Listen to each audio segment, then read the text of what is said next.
Lo que ustedes ven es el principal símbolo en este nuevo Palacio de Justicia reconstruido después del Holocausto. Esta llama eterna quiere recordar la memoria de las personas que fallecieron en este acto perpetrado por el M-19. Una llama eterna que, dice la justicia, no hay que apagar y que nos debe llamar hoy a la esperanza, porque las heridas están abiertas, porque toda esta situación alrededor del Palacio de Justicia no se ha terminado. Y es que, Rocío, son innumerables los procesos jurídicos que se han adelantado y judiciales en torno a estos hechos que enlutaron al país el día 6 y 7 de noviembre de 1985. Y también hay que señalar, Rocío, que es muy importante saber en qué va uno de ellos.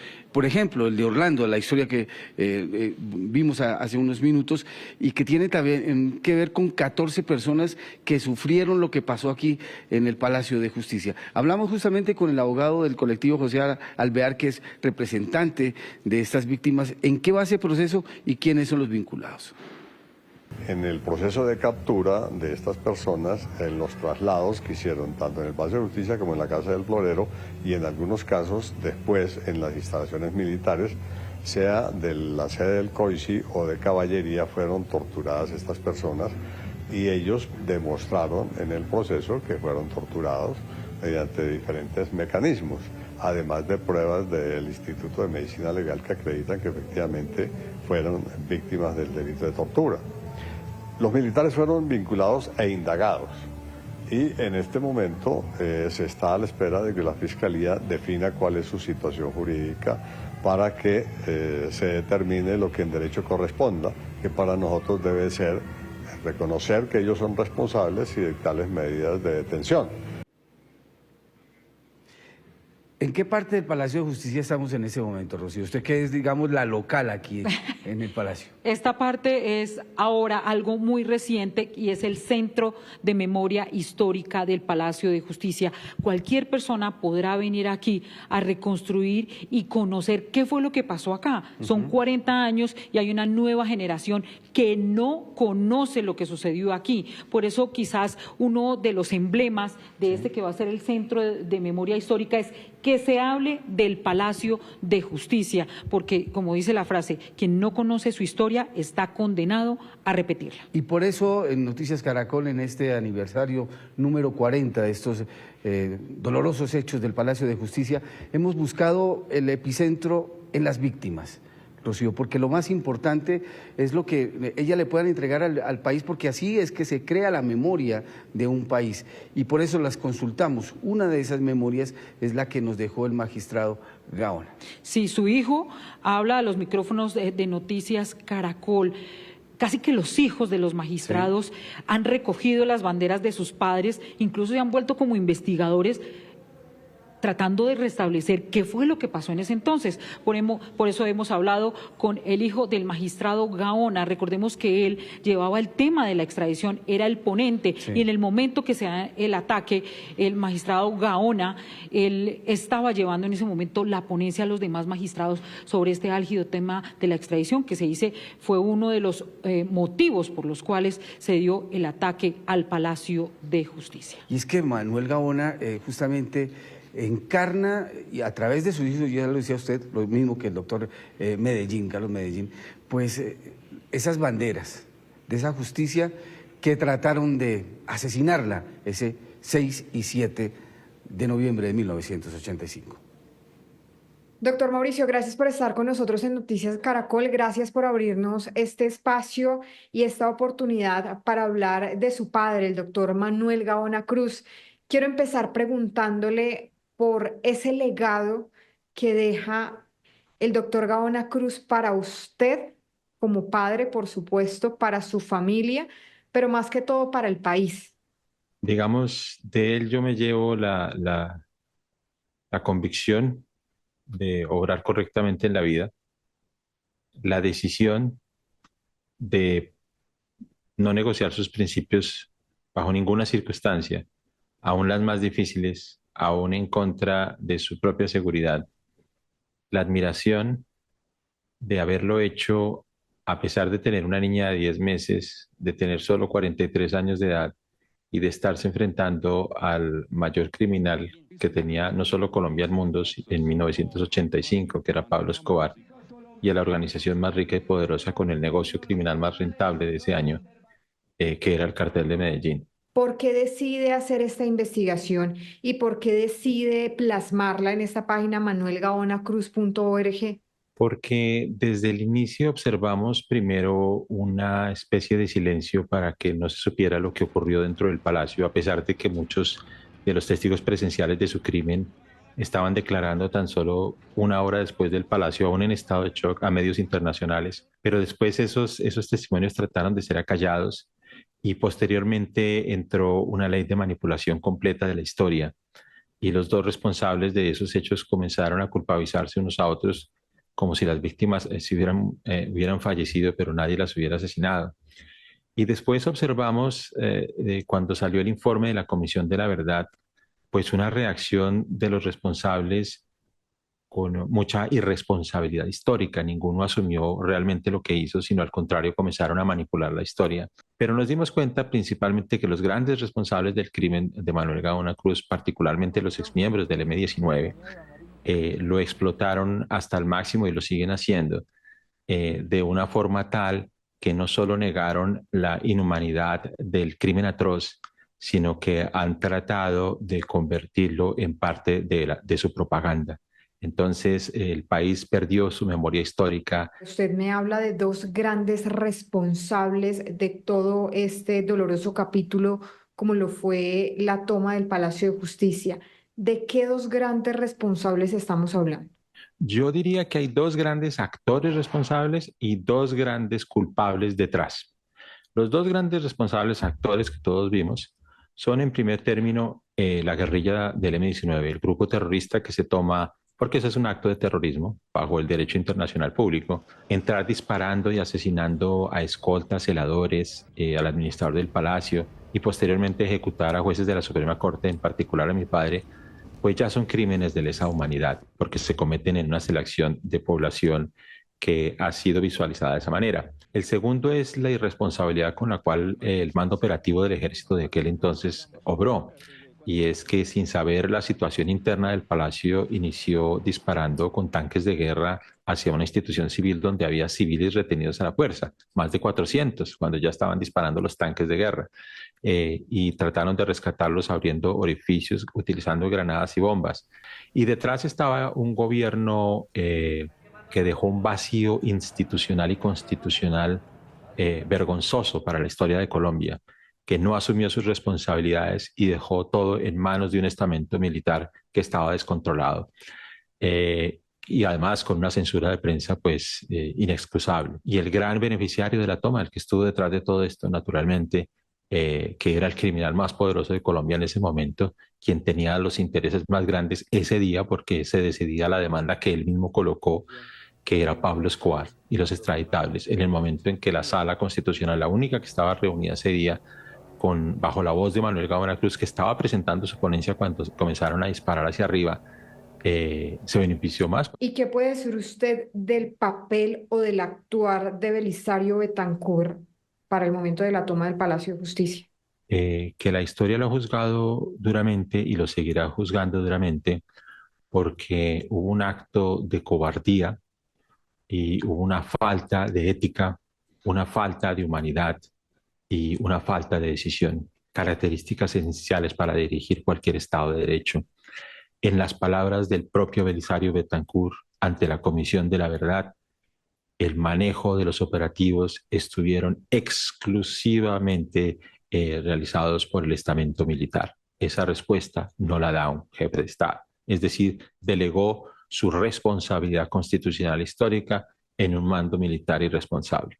Su padre venía trabajando en esa ponencia, porque usted decide guardar, atesorar ese elemento y arrancar como toda esta tarea de investigación. ¿Por qué decide que ese elemento va a ser fundamental para reescribir la historia de lo que sucedió en Palacio? Porque cuando llegó la última carta de Escobar ese fin de semana antes de la toma, ese fue un puente. Esa carta, ese sobre, normalmente mandaba un sobre con una carta y unos cassettes de nosotros, donde nos interceptaba y le decía a mi papá que sí nos reconocía. Pero esta vez En el sobre no había sino una carta en blanco y un escapulario, no había nada más. En ese momento yo vi la reacción de mi padre y yo sé que él sintió que el final era inminente. Y en vez de asustarse o de irse a otro país, lo que hizo fue sentarse en la máquina de escribir y escribió con una convicción y usted casi que podía sentir el espíritu o el ánimo de la persona que estaba escribiendo, si era despacio, pero él escribía a una velocidad y con una fuerza que a mí me marcó muchísimo. Y la última imagen que a mí me quedó de él era que bajo el brazo llevaba su ponencia de extradición. Para él era, digamos, algo que no se podía negociar. Y porque la noche anterior él nos dijo, pues obviamente, el día anterior, el domingo que salimos y nos llevó a donde creció, al lugar donde estudió, a la universidad donde dictó clase, pues ya estaba él muy nostálgico y en la casa al regresar nos dijo que tenía que explicarnos lo que iba a pasar y que a él lo querían obligar a hacer algo que era incorrecto, que él no lo iba a hacer y esta frase la usó varias veces. A mí jamás se me olvidará, por ningún motivo, dijo. Y espero que algún día me entiendan. Yo tengo que hacer lo que tengo que hacer porque nadie más lo va a hacer. Y eso nos marcó mucho, porque era un hombre muy joven y mamá tenía, pues obviamente estaba pues, mi mamá llorando y todos nos abrazamos, etcétera, pero fue un momento muy duro para la familia. Y fue un impulso de joven, yo no tendría más de 10 años, pero como yo sabía que él dejaba las copias de esas hojas de carbón en una caja de madera que nos decía que no tocáramos, pues dije, ¿qué fue lo que escribió la última noche? Tengo que tener ese documento. Lo guardé muy bien y cuando lo abrí años después, esa era su ponencia de extradición declarando el tratado, la ley aprobatoria del tratado de ley constitucional y la frase era, no cae por ningún motivo. Esto es plenamente constitucional. Cuéntenos un poco de lo que fue para su familia, lo que usted me decía ese último mes, en donde las amenazas de Pablo Escobar eran cada vez más fuertes, cada vez más permanentes. ¿Cómo se modifica la rutina familiar para ustedes? Hablamos de que nosotros teníamos escoltas dentro de la casa en todas partes y por fuera la policía, era el segundo anillo de seguridad, pero también ya no íbamos en bus al colegio, íbamos con escoltas y había escoltas todo el tiempo. Él había quitado los muebles del comedor que era abajo para que jugáramos fútbol, porque no podíamos salir a la calle y nos dejaba romper cosas y no se ponía bravo, él entendía. Bueno, lo tomaba por el lado amable, como decimos, y sí rompíamos varias cosas, desafortunadamente, jugando fútbol dentro de la casa. Y ya al final, pues fue más dramático las últimas 3 semanas, cuando Escobar decía que había una bomba en la casa o algo así. A las 3 de la mañana llegaban nuestros padres y los escoltas nos sacaban por el patio. La casa tenía una puerta del patio y subían una camioneta como por un potrero y por allá salíamos y nos llevaban a la casa de un abuelo o de otro familiar. Y entonces había que cambiar de casa por lo menos 3 veces a la semana. Entonces, lamentablemente yo sé que pues él sufrió bastante las últimas 2 semanas, más por vernos a nosotros en esa situación que por él mismo. Usted en su página web da múltiples detalles y cuenta de manera pormenorizada lo que usted denomina el asesinato de su padre. ¿Por qué lo denomina el asesinato de su padre y a hoy, 40 años después, quién asesinó a su padre? Bueno, porque realmente fue un asesinato, no había ya motivo para ejecutarlo. A él lo asesinan alrededor de la 1 de la tarde del jueves 7 de noviembre. Ya la guerrilla no tenía ninguna opción, simplemente estaba cumpliendo una orden, un compromiso. Manuel Gaona Cruz era el último magistrado de la Sala Constitucional que quedaba vivo. Fue uno de los 2 magistrados, solo 2 magistrados del cuarto piso se salvaron.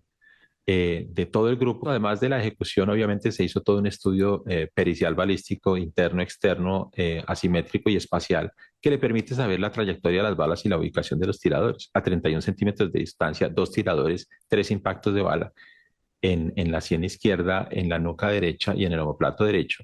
Esos son los Eh, resultados de la necropsia. y coinciden con los resultados perfectamente de la necropsia. Se ha tratado de manipular la historia diciendo que las balas no podían ser porque la guerrilla no tenía armas cortas o que no eran esas las balas. Absolutamente falso. Sí es cierto que hay balas del ejército en otros magistrados, pero en el caso de Manuel Gavana Cruz, las balas eran de 9 milímetros y de pistolas. Y los testigos declararon, varios testigos, 4 de ellos, ahí están en el informe que se presentó, bajo la grave de juramento, que les vieron esas pistolas y las vieron cómo las usaron en contra de Manuel Gavana Cruz. Entonces, usted normalmente tiene un testigo para un crimen, eso es difícil. Ahora imagínese 6. Carlos y televidentes, todo aquí en el Palacio se alista porque hay un acto principal que será el día de mañana. Hoy se va a inaugurar el Centro de Memoria Histórica del Palacio de Justicia, un esfuerzo que se ha hecho con historiadores, con familiares del Palacio de Justicia, con imágenes, con videos, incluso con alta tecnología. Por eso los invitamos a que pueden venir acá de manera gratuita. Esto deja una huella muy amplia, pero también queremos saber, Carlos, ¿qué es lo que ha pasado? Porque hay muchos procesos. ¿Qué pasó con el M-19? ¿Qué pasó con esos procesos? ¿Qué pasó con los militares? Pues, Rocío, durante más de 40 años, las decisiones judiciales, mientras ustedes observan, mire esta escena tan maravillosa, porque es prácticamente recrear un hogar colombiano en el año de 1985, cuando las personas se sentaban a ver la televisión, y justamente durante estos 40 años las decisiones judiciales se han dado a cuentagotas. En el caso del M-19, responsable de la crueldad de la toma, funcionó la figura del indulto. Mientras tanto, los excesos de la retoma por parte de los militares terminaron en penas en algunos casos. Catalina Vargas reconstruyó en una línea de tiempo el papel de la justicia frente a el holocausto justamente del Palacio de Justicia.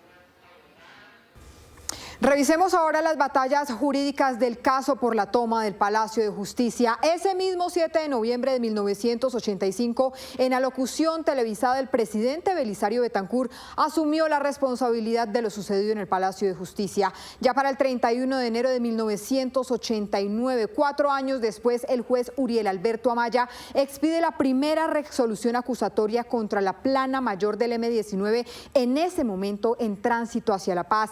El 15 de mayo de 1992, la jueza de orden público Clemencia García de Useche pide investigar a exmilitantes del M-19 por terrorismo, a partir de la tesis de que hechos como los del Palacio de Justicia no eran amnistiables. El 15 de noviembre de ese mismo año, el Tribunal Administrativo de Cundinamarca concluye que el Estado sí fue responsable de lo sucedido en el Palacio de Justicia por fallas en la seguridad y desconocimiento del derecho internacional humanitario. Muchísimos años después, ya el 28 de septiembre del año 2007, se expide la primera resolución acusatoria de la Fiscalía contra oficiales y suboficiales por los delitos de secuestro agravado y desaparición forzada. Y además se pide investigar a otros generales, lo mismo que al expresidente Belisario Betancur. El 9 de junio de 2010, un año después, la jueza tercera penal María Estela Jara Gutiérrez declaró penalmente responsable al coronel en retiro Luis Alfonso Plazas Vegas como coautor mediato de desaparición forzada agravada y lo condenó a 30 años de cárcel. Y luego, el 28 de abril del 2011, la jueza María Cristina Trejos condenó a 35 años de cárcel al general en retiro Jesús Armando Arias Cabrales por las desapariciones en el Palacio de Justicia. El 2 de marzo del año 2013, el Juzgado Segundo Penal Especializado de Bogotá condenó a 8 guerrilleros del M-19 también por la muerte de 36 personas. Y años después, el 14 de noviembre del 2014, la Corte Interamericana de Derechos Humanos tomó una decisión trascendental en este caso. Concluyó la responsabilidad del Estado por la desaparición forzada de varias personas durante los sucesos del Palacio. El 16 de diciembre del año 2015, la Corte Suprema de Justicia echó prácticamente abajo las decisiones de la juez penal y del Tribunal Superior de Bogotá y absolvió al coronel en retiro Alfonso Plazas Vegas. Y finalmente, ya para el 23 de septiembre del año 2019, la Corte Suprema de Justicia confirma la condena a 35 años de cárcel contra el general en retiro Jesús Armando Arias Cabrales por el caso de los desaparecidos del Palacio de Justicia.